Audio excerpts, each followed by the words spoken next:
Today, we're digging into a wild story. We're going to distill 30 years of one trader's career down to the absolute core truths of what it takes to survive. And trust me, this isn't just about making money. It's about how to last in one of the most brutal games on the planet. And it all kicks off with a life or death warning. That's a quote from Anthony Crudele, a trader who's been in the trenches for over 3 decades. See, his journey isn't really defined by the market's ups and downs. It's defined by these moments that pushed him to the absolute edge of existence. So how in the world does a trading career lead to not one, but 2 near-death experiences? It's a story that reveals the hidden price of pressure, of success, and ultimately, of survival. Let's start with the moment all that pressure finally boiled over. To really understand the lessons here, we have to start at the climax, the moment his career physically tried to kill him. He was just 36 years old, sitting right there at his trading desk, when Anthony Crudele had a heart attack. But this wasn't your typical heart attack, from bad diet or plaque buildup. No, this was a coronary spasm. It was a direct physical result of years and years of intense professional stress. His job was quite literally breaking his heart.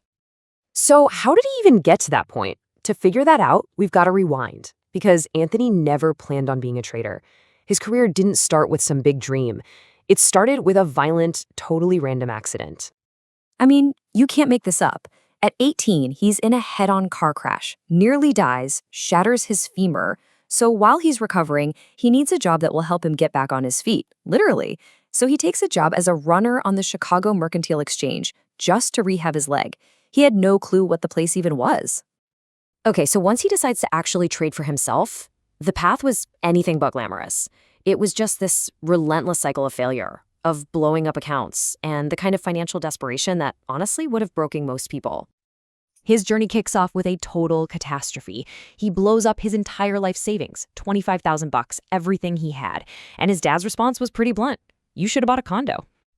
And the hole just gets deeper. He borrows 25 grand from a mentor and loses that too. So incredibly, he has to go back to the same guy and ask for the exact same amount all over again. And this is rock bottom. He's totally out of options.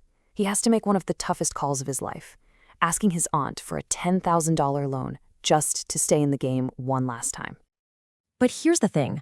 Through all of this, something really important was happening in his head.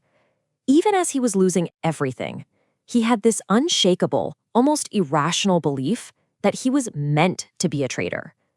He already saw himself as one, even when the results were telling a totally different story.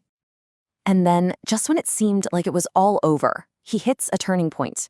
But his big break wasn't some flash of genius. It was the moment that years of just stubborn persistence finally collided with a little bit of luck. Anthony calls it prepared luck. And it's not about winning the lottery. It's about surviving through all the pain, all the failure, for so long that you're just still there.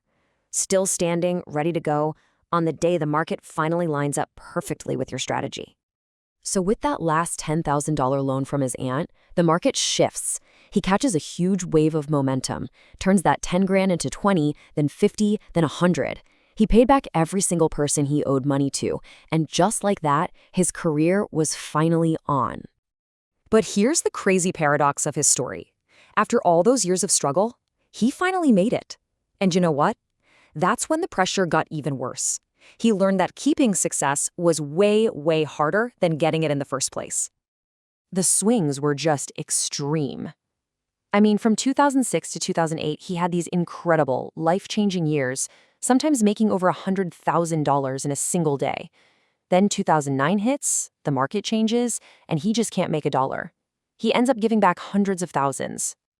And the psychological shift was massive. When he was climbing, the goal was simple: make money. The fear was going broke. But once he was at the top, the goal changed to keeping the money, and the fear became losing it all. The pressure of paying for 3 houses and a Mercedes became a heavier weight than the initial struggle ever was, and that's what led directly to his heart attack. So, after surviving a car crash, multiple financial blowups, and a heart attack at his desk, what did he actually learn?